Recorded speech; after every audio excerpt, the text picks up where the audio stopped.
On today's Locked On Thunder podcast, the Oklahoma City Thunder put together a perfect week. How are they going to handle the rest of this season? Rest versus Russ. Josh Giddey makes his homecoming on Monday. What does this week have in store for OKC?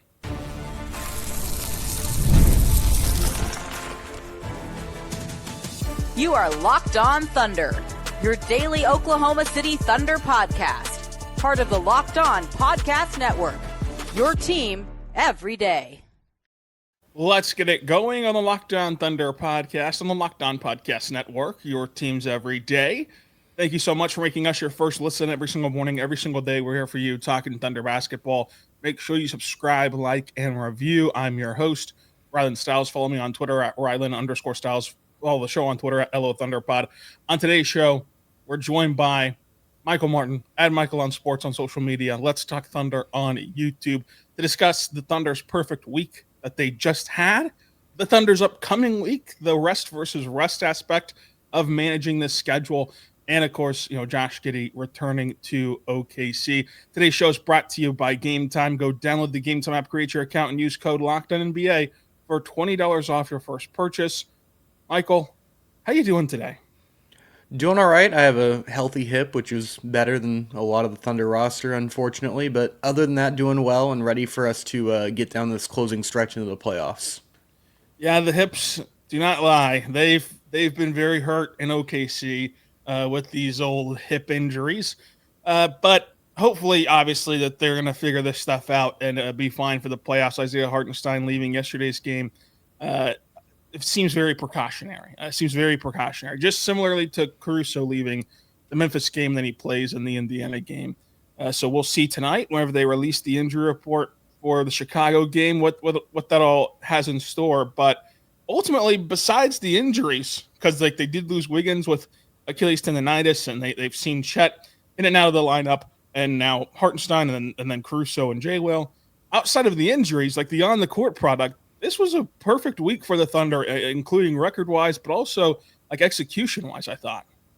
Yeah, there were plenty of times where this team could have folded, especially in the Indiana game where you are already without your two rotation centers and then you lose Hartenstein. But this team just keeps grinding and just keeps finding new ways to win, and I was very impressed with them. We knew that this would be, not the last challenging session, but there were going to be some big-time games, whether it be Memphis or Indiana, and the Thunder just found a way to win in both those games and throughout the week.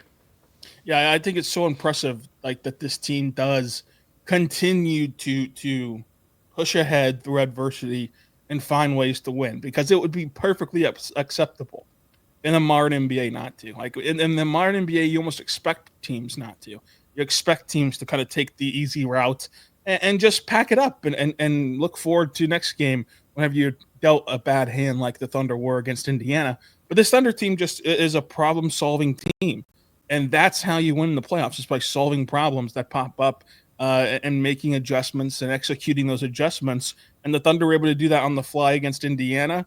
I think that that's a very good sign. But they also were able to win in a bunch of different ways this week. And let's go back. We've talked Indiana. Let's go back to that Memphis game where the game was tied with 7:55 to go, and yet the Thunder still get a lopsided blowout victory. Michael, this is a game to me why I don't care about the clutch numbers, because I don't know if you've seen it, but there's a lot of people concerned, the Thunder haven't played in clutch games this season. Is that going to hurt them in the playoffs? Okay, they were tied at the 7:55 mark. They couldn't play in a clutch game that game because Memphis couldn't keep it competitive for 2 more minutes like that. Because all you need to do is get to the 5-minute mark, and then it's considered a clutch game. So that game came down to the wire. That game was a close game. It just doesn't look that way at the end result. And there's so many games like that for this Thunder season that they're a couple minutes away from clutch time, but this team is so good that teams can't get them to clutch time. And I thought that their ability to pull away and suffocate Memphis defensively down the stretch of that game, go on a 13-0 run in a minute, because they're just creating havoc and creating turnovers. It just shows their avalanche power in the postseason, that what they're built on is that defense is creating those turnovers. Yeah, it seemed like the Thunder just decided they wanted to end the game, and then it was just that was that. There was a sort of like, I know Cleveland has the Cavalanche, we need some sort of version for the Thunder, but they just closed that game immediately and slammed the door shut on them. But you mentioned some of those factors of like them not playing a lot of clutch games, but even if we look at that, like this defense isn't going to fall apart in the clutch now. And they have one of the best closers and one of the best scorers in the league in Shai. And then it just kind of comes down to the stuff we've been talking about all season, which is role players hitting threes, Deb being the secondary guy. And so far, I don't have a lot of reason to doubt that that's going to be something that happens in the playoffs. But the Thunder are going to do a good job. Mark's a good coach. They're going to put guys in positions to win. So I think that I can see that point, but I don't think it's really valid. But overall, in that Memphis game, yeah, they just completely turned the tide and just dominated that game in the fourth quarter. Where we were wondering, are we going to get a close game here? Because it's kind of crazy that you and I go into a lot of these games, and I ask you in media dining, like, we're going to get a close game tonight. And the answer is almost always no by the end of it, even though we want to see a competitive game. But just really interesting to see how this team continues to, going back to our initial point, grinds out these wins, finds ways to survive and advance. Yeah, to me, NBA clutch time stats, like in the regular season, it's for teams that are either A, like just playing with their food too much and need to turn it on late against teams that they should have blown out because they have such a good talent disparity, or B, against teams that are just smoke and mirrors and that they're getting by because they're out efforting you and they're out, competing you on a night to night basis in the regular season. Thinking back to even the Thunder, that Chris Paul team, like that was just a pure heart, hustle, and friendship team. Like, and they were incredible in the clutch. And then you get to the playoffs, even in the bubble where there's no fans or anything, you lose in Game 7 to the Houston Rockets. Like it had no bearing on them. Like they just, it was not something that they took into the postseason with them because it was kind of smoke and mirrors a little bit. This team was just awesome, like flat out all time great stuff. Like you can pull so many metrics to dub them an all time great team. They've won as many games in double digits now as the Golden State Warriors did in 2017. How many clutch games did the 2017 Golden State Warriors play in? And they went and won the NBA Finals. So I just think that stat is a little overrated in the regular season. But we'll see how they fare in the postseason. I just don't think that even if they do fail in the clutch, it won't be because Memphis didn't keep it close for 2 more minutes. Like, I just don't think that will be the reason why this team would fail in the postseason. But there was an additional game which I thought embodied the rest of this season too. Sacramento. I thought that this was another kind of situation for the Thunder to handle adversity, where like that third quarter run comes and this is another chance to pack it in and just kind of go home, because this team has not been on an elongated homestand since the All-Star break until right now. And it's getaway day. It's in Sacramento. The crowd's into it. The Kings are fighting for their life. You're fighting for nothing realistically. Keegan Murray can't miss. I think he just hit another 3 from that game. And yet the Thunder take that run, spin it around, pull away, and empty the benches by the end of the game and get an impressive 121-105 win. Just the constant security of always knowing that the Thunder are going to go on a run, always knowing that the Thunder are going to figure it out, always knowing that the Thunder are going to be able to kind of make a bad situation good, frankly, has to be really encouraging heading into the playoffs. Yeah, there's just a level of competitive stubbornness from this team that's just very, very vivid and tangible. And one thing that's really impressed me throughout the season is just they're not really shaken by things. Like you mentioned, it seems like these runs are inevitable, and it seems like even the guys know about it, where it's like, if we just survive this little stretch, we're going to be fine. And Mark's talked about it this year. I think that their defensive pressure really just throughout a game, it's sort of like in football where you establish the run early, and then by the time the fourth quarter hits, a lot of these guys don't want to tackle and don't want to get hit by these big running backs anymore. And it seems like the Thunder is just wear and tear, grinding out mentality of just sort of their physical defense tends to just tail throughout the game, just really weigh on opponents. And you saw that again against Sacramento, where it just became too much for them to overcome. And eventually the Thunder go on their big run and Sacramento can't answer. That was a fun week of Thunder basketball. Do you have a standout from the week? Your favorite moment, player, game, stat line of the week? Maybe it's recency bias, but that dub stretch against Indiana, where Mark called it, I think, picture perfect, where he sort of just put together all the stuff we've been talking about for the past couple of years of just really aggressive, really forceful basketball on both ends, where I think Mark even said, like, he's had plays like that, but he hasn't had sustained stretches this year like that where he just takes over and just dominates a game. So I think that's one of my favorite parts of probably post All-Star break. Yeah, I would say that same thing because of how much it means in the future. And I asked Mark about it last night, and that's whenever he was raving about J-Dub. Like, if J-Dub can bottle up that third quarter and use it in the playoffs, then this team's going to win a championship. Like, just full stop. They're going to win a championship. The way that he controlled the game in that third quarter with the ball in his hands, both as a scorer and a playmaker and a table setter, the behind the back pass to Isaiah Joe, like all that stuff. Like, if they can get that from him in those secondary unit lineups, which are going to be slimmer in the playoffs because you're going to play Shea Moore, then this team is just they have all the answers. Like, everything that we would have been questioning about them would have been answered if they can get this from J-Dub. So it is important. So I will agree with you on that's like the biggest thing from this week. Coming up, let's talk about the rest of the schedule. Rest versus rust. When do you start the line of demarcation for when you should start resting players versus not trying to over-rest them? Josh Giddey makes his return and more. But first, I want to say right now, better good friends over at FanDuel, there's nothing better at game time. There's nothing better than watching basketball live. The energy from the crowd, the sound of the sneakers on the hardwood, and maybe even a celebrity sighting courtside. You want to catch the game in person because Game Time makes getting tickets easier than ever. Game Time's new feature, Game Time Picks, filters out all the fluff and shows you only the best deals on the great seats, so you don't have to waste time scrolling through thousands of tickets. Make sure you check it out today because you have peace of mind with Game Time. With seat views before you buy them, no surprise fees, and the lowest prices guaranteed, you can book with total confidence by taking the guesswork out of buying tickets with Game Time Picks. Go download the Game Time app, create your account, and use code LOCKEDONNBA for $20 off your first purchase. Terms and conditions apply. Again, create your account, redeem code LOCKEDONNBA, LOCKEDO and NBA for $20 off your first purchase. Go download the Game Time app. What time is it? Game Time. We're back on the Lockdown Thunder podcast on the Lockdown Podcast Network, your teams every day. I'm Rylan Stiles, host of Lockdown Thunder. Joining us today is Michael Martin. Let's Talk Thunder on YouTube at Michael on Sports on social media. Michael, the Thunder have the 1 seed in the West wrapped up.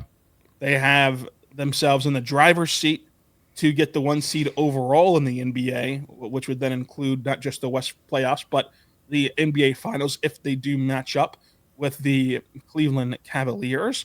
And of course, that would only come into play if they play the 1 seed. So even that isn't as important as it used to be. But when you look at how they are kind of schedule shapes up here, they're going to play Chicago on Monday, Detroit Wednesday, Houston at Houston Friday to break up what would be an extremely long, like 6-game homestand. And then Lakers at home on Sunday and Tuesday. And then at Phoenix, second night of back-to-back against the Lakers, and then Utah and New Orleans on that last Sunday of the year. They already have a whole week off heading into Game 1. How would you handle the rest versus the rust and like wanting these guys to not accumulate that rust, but also wanting them to rejuvenate at the end of a long season? Like, where are you at on what the Thunder should do if you were in their position? Me personally, I would look into like last home game of the season against the Lakers. I think you play full rotation through them, just play your regular what you played throughout the season. And after that, I would almost play like preseason minutes for the guys where it's like a lot of the first half, some of the second half, but like mainly in the second half, it's guys like Dylan Jones and Brandon Carlson like getting a lot of run, even like Wiggins and whoever, AJ Mitchell shaking off the rust if he comes back eventually. But I would take things pretty conservatively. And the thing is, like, the Thunder, even if they have that off week, like, I think we're underestimating or underplaying the idea that they're going to have some just hard practices. Like, they're not just going to sit at home for the week. Like, the Thunder are going to find things to do. And I would rather see them get a little bit more run in something like that, something a little bit more organized and strategic, than some random game that means nothing against Phoenix, Utah, or New Orleans, who, like, it's going to be no competition, especially those last two games against Utah and New Orleans. Just there aren't going to be any good players on the floor anyways for Shai and these guys to really be challenged by. So I would play it conservatively. And I think it also does help that you already had this situation last year, so it's not a brand new thing, and you've had guys who've played in the playoffs. So I would lean towards conservative, but how are you feeling? Yeah, I think it's really interesting because of your experience last year, where they would have the information more than we would on this subject because they actually know what they did and how they handled it and what they felt was the issue. But I look at last year's playoff series against New Orleans. There was an uncompetitive series by every metric, by every measurement. The only time that New Orleans had a close game against Oklahoma City was game one. And whenever they had a prayer at the buzzer that could have beat the Thunder in game one, they ended up getting swept. Was that because you had a roster full of dudes who'd never played in the playoffs before and there's a little bit of jitters, a little bit of nerves? Was that because, as the players always say, you can't replicate NBA action, and so that was a long layoff, not to play games, and New Orleans, on the other hand, had played a couple games to ramp up for the playoffs? Who knows? Like, we'll never know the truth on that. Maybe they feel confident that they know the answer of which one it was, and maybe they're like, you know what? Last year this was our practice plan. We feel like we didn't go hard enough. Let's change it. It's like they have all this data that they can massage that week more efficiently, if you want to say, than they did a year ago, if they feel like that was an issue. And it could just be nothing. It's only a one-game data point to go off of, so it's very tough to try to read into it too much. But then I look at this schedule, and it's like the way that it's set up, I think if I was calling the shots, which, lucky for you guys, I'm not, I would really look at that Rockets game as don't even send the guys to Houston. Obviously send them in street clothes if they do go, but don't even play them against Houston, and hope that Los Angeles does the same. That way that Sunday Lakers game is everyone's playing, everyone has had rest, everybody it wants to get a look at what this possible playoff matchup could be, and then you're not going to play anybody against the Suns on the second night of a back-to-back. And then, like you said, I would play them against the Jazz for sure. I think it's too premature to shut them down against the Jazz, even though the Jazz are a terrible team, just because at that point you'd be going from the 11th of April until the 20th before playing your next game. So I'd play them against the Jazz, and once you are up by 20 or whatever, you can stop playing them. But I'd play them against the Jazz, and then with New Orleans, I probably wouldn't play them against New Orleans. I'd probably give them another day off just to give them some more recovery, because even if you are rusty in that first game, I think that the rest outweighs the rest, because we're not playing in a one-game sample size. We're not playing in the NFL playoffs, or we're not playing in the NCAA tournament, where it's even if you lost game one, it doesn't really matter. The thing about the NBA playoffs is the best team 9 times out of 10 is able to win a 7-game format, and it's the best format for crowning a champion. So I would still be conservative with the rest versus rust stuff, but I could see them resting the Houston game in the New Orleans game, probably, if I had to guess. Yeah, I like that idea of the Houston game in particular, because it's just a weird matchup, and that game's ultra physical all the time. And that's one of those sort of wear and tear games of just freak things happen whenever it's that physical. So I wouldn't mind just resting the guys for that either. You have literally nothing to lose. You already have the 1 seed locked up in the West, like you mentioned. Only really matters if you're playing Cleveland in the finals, and Cleveland's been tailing off recently. And who really cares? And maybe you inadvertently give Houston home court in the second round in a hypothetical matchup against Denver or something like that. So I don't think it really changes anything. I do like the idea of getting a little bit more reps against a team like the Lakers, where they're going to be really trying to win, and that's going to be a matchup that you might see in the second round. So why not get a little bit of sample size there for at least 1.5 games? But yeah, I'm right there with you. Utah's going to take care of themselves. They're tanking. They're going to get down by 20 on their own omission. They're going to take care of that. It's not going to be a game in the second half. And then New Orleans, yeah, to your point, why not just rest those guys, give them another day, and just let the guys finish out the season? I mean, I think the biggest thing is just finishing out the regular season strong at home with those 2 Laker games, and you play them, and then who really cares if you go on the road to New Orleans and Utah and don't play your guys? Yeah, no one will be bothered by that at all, except for our friend of the show, Joe Masato, who's going to New Orleans to cover that final game. But nonetheless, coming up, let's preview the week ahead, including Josh Giddey's homecoming.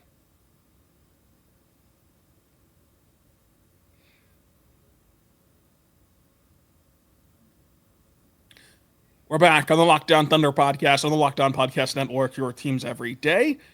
Joining us today is Michael Martin. Let's Talk Thunder at Michael on Sports on social media. Michael, the Thunder play an interesting week ahead. I mean, before we talk again, they'll have played the Bulls, the Pistons, the Rockets, and the Lakers, all with days off in between to where theoretically they could all be like actual really talented games.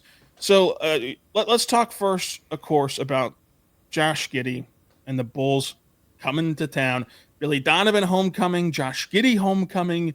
What are your thoughts on the whole Josh Giddey situation? Because I've made my show about it last week on the mailbag episode. Super happy for Josh. He was never going to do that in Oklahoma City. He knew that. It's why he wanted to be traded, because he didn't want to come off the bench. And it's like, and the bench was the only way that he could ever be on the ball. And so it's like, this was expected, I think. I don't know anyone who genuinely thought that Josh Giddey was a terrible basketball player. I know a lot of people who thought he was bad in his role, because this role was not even at all in Oklahoma City designed for him. But as an actual basketball player and an actual role that he's suited for, I don't think anyone thought he was terrible. And so now that he's finding success post All-Star break especially, I don't think it should be a shock to anyone. Yeah, there were some people who didn't think he was good. Those people were dumb and wrong, but there were people like that on Twitter.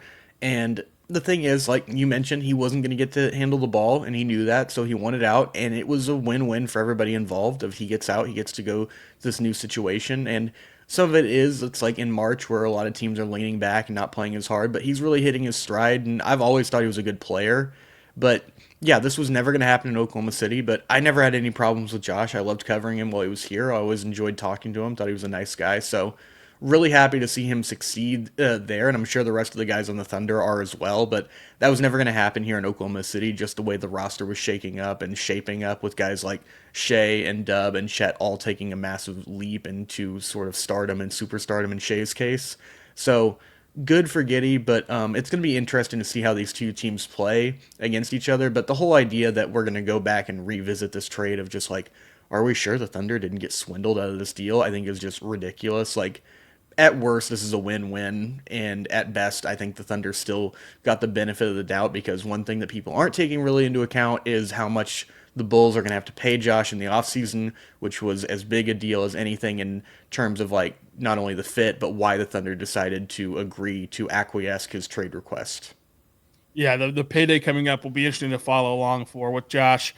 But yeah, I mean, you can't talk basketball with everybody. Like you can't let like some fans on Twitter shape your perception, because sometimes like fans who are for fanatic, like they just are going to see that a player is hurting their team and just go a little bit too far, where it's like everyone, like in the media at least, we all thought that Josh Giddey was going to be a really good player, just not in Oklahoma City, and that's not even his fault. Like, he was playing a role that we all knew his skill set can't play. Like, he just can't do it. So I think that now he's getting the benefit of playing his style. I did a whole show on this, so I won't rehash it too much, but win-win is exactly right. I mean, Josh Giddey gets to play his style of play in Chicago, big win. Alex Caruso gets to play his style of play only for a winner, big win, because that style of play where you're basically like an offensive lineman out there, not getting any of the credit, but you're doing all the dirty work, like that sucks to play for a number 10 seed. I would be willing to bet it sucks to play for a 10 seed in the play-in. But for the best team in basketball, I bet it feels great to play that style of play. It's like, that's a win. The Thunder were able to fix a problem that they had on their roster, where it's like, we can't use this guy. He doesn't want to come off the bench, and he's not very talented for our system, for our scheme. He doesn't fit what we're trying to do, while you have a guy who does fit what we're trying to do. And for the Bulls, again, it came down to like upside and what they're doing. They knew that they weren't going to win a championship. They knew that they didn't need a guy who's like a championship bow on a championship present. They needed upside. They needed a young guy. They needed someone that perhaps is a shot in the dark that could pay off. And now look at him. He looks really good with Chicago. And so they got, they were going to have one or the other either way. It was a 1-for-1 swap. They got the dude who has more future potential. The Thunder got the dude who's ready to help you win a championship right now. And the Bulls gave away the dude who's ready to help you win a championship right now for a team that can't win a championship right now and doesn't even want to win a championship right now, because they're just on the treadmill of mediocrity right now in Chicago. But I'm excited to see the reception for Josh Giddey in the Paycom Center, what that will be like. I'm just interested in it is all. And then the Bulls in general, they did lose to the Dallas Mavericks on Saturday. But aside from that, they're playing really good basketball. Billy Donovan back in town. That'll be fun. I think that the Bulls game, when we're looking ahead to this week, isn't in contention for the favorite game of the week. Not even probably third. It might be third. But Detroit, 8:30 tip, by the way, on ESPN. Woof. Houston and the Lakers, 2:30 tip on Sunday. That's going to get you sized to see the Lakers early on in the day and get it over with. Michael, what are you looking for this week? As we kind of have already acknowledged that this rest of the season is, as Chris Fisher would say, all academic.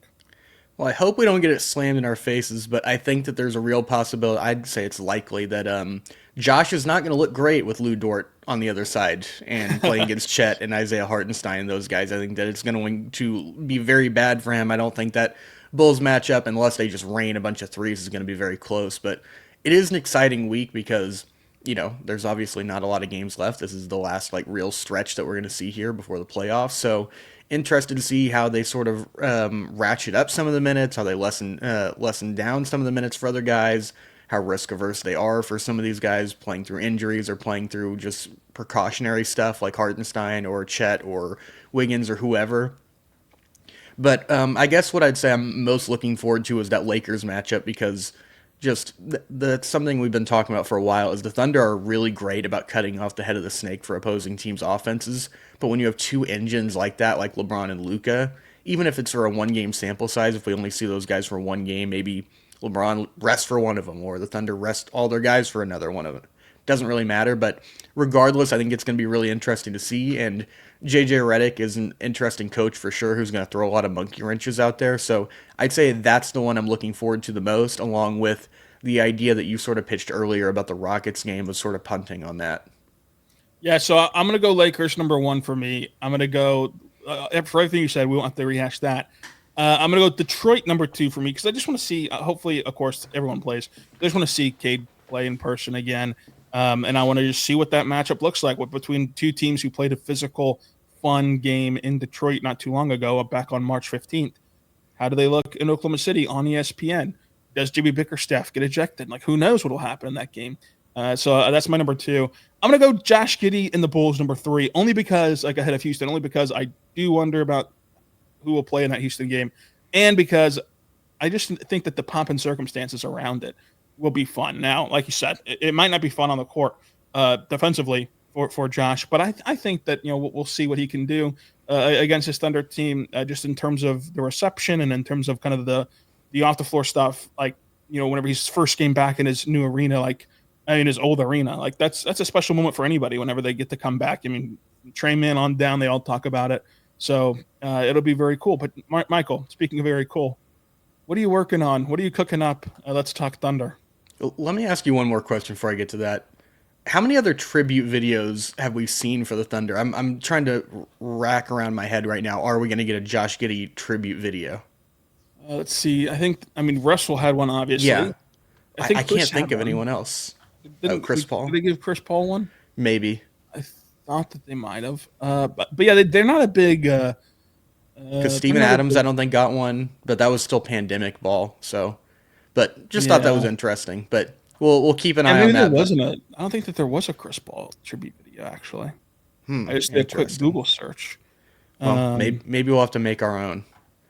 But, yeah, come on, Steven. Let's see. Steven Adams was the only other candidate that I think. Yeah. Yeah, Steven Adams got one from the Thunder official YouTube account.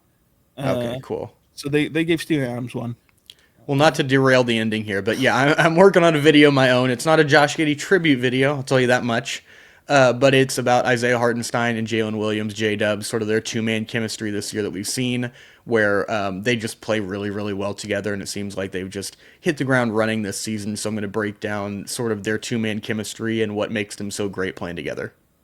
That'll be a good video. You can go check that out. Let's Talk Thunder on YouTube. He already has great videos up that you can watch right this second.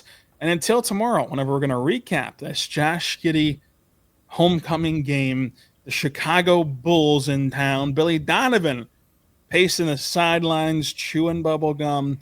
Until then, be good and be good to one another.